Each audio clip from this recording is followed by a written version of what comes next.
como ya se deja sentir en el ambiente, no sorprende lo que ha sucedido, nos duele en el alma. Lo que suena mucho en redes acá en el Ecuador es que no le dieron 3 balazos a Fernando, sino que esos 3 balazos los recibimos todas y todos los ecuatorianos. Esto corresponde a un acto de gobernanza criminal, aunque es inusual. Lo que hemos conocido son los actos de gobernanza criminal que se daban en México, que básicamente iban en contra de la vida de las autoridades locales. ¿Y por qué sucedió esto en México? ¿No es cierto? ¿Por qué contra las autoridades locales y la guerra contra las drogas, que es el requisito previo que se necesita para que las organizaciones criminales asesinen autoridades estatales, fue declarado por el gobierno central? Pues precisamente porque las autoridades del gobierno central estaban tan protegidas que era imposible tocarlas. En este caso tenemos un contexto de declaratoria de la guerra contra las drogas. ¿Y qué es lo que sucede? ¿No es cierto? Las autoridades del gobierno central están cuidadas.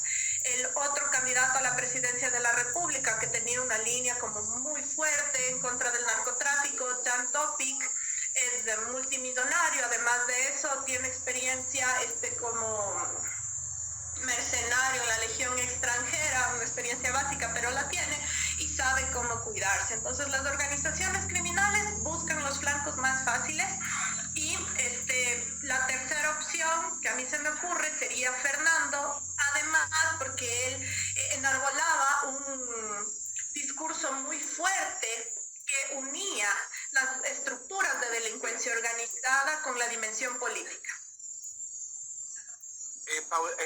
Cuéntame, Lorena, ¿qué significa que esto haya ocurrido en la capital, Quito? Para los que conocemos Ecuador, sabemos que hay grandes diferencias entre la capital en la sierra, Quito, y Guayaquil, considerada la capital económica, donde generalmente ha habido violencia históricamente y últimamente mucho más vinculada al crimen organizado, pero en Quito parecía un remanso de paz. ¿Qué implicaciones tiene todo esto? Las ciudades que se mantenían tranquilas eran las de la sierra, en el Ecuador, Quito, Cuenca. Sin embargo, esto nos pone en jaque. Y le dicen, ¿no es cierto?, al Estado: tú no tienes como tal una zona segura donde tú mantengas el control.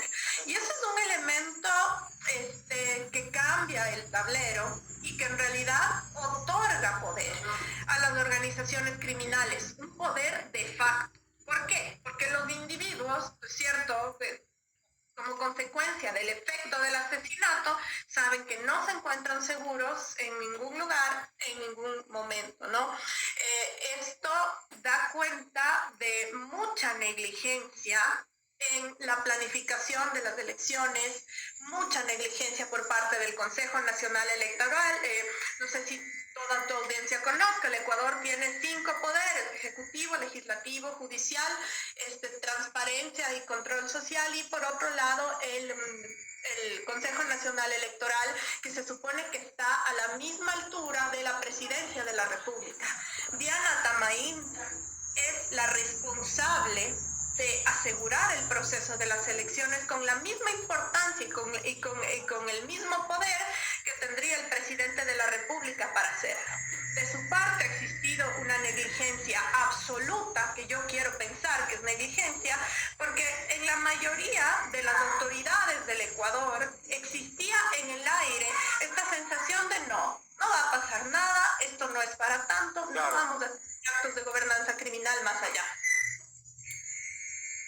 Oye, quisiera terminar con esto. Evidentemente están en una contradicción. Hay un proceso electoral que se va a llevar a cabo, según lo dicho por la propia Dana Tamaín. Ahora, ya hacer un llamado a tener miedo es peligroso, porque es también darles la razón a las bandas criminales, que finalmente es lo que quieren, de alguna manera, provocar terror. Pero cabe preguntarse, ¿hay condiciones de seguridad para realizar los comicios, en tu punto de vista, Lorena? Yo tengo plena confianza en las capacidades de las Fuerzas Armadas ecuatorianas para asegurar este proceso. ¿Sí? Antes del asesinato, del cruel y vil asesinato de Fernando, pensábamos que estábamos en otra realidad. Ahora no. ¿Sí?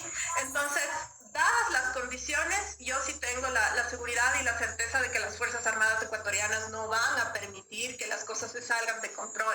Y a las ecuatorianas, a los ecuatorianos, a los ecuatorianos que viven en el exterior, el llamado a pensar bien el voto, a no votar por las personas que tienen antecedentes penales, glosas en contraria, es lo que tenemos que hacer, ir valientemente a las urnas a votar.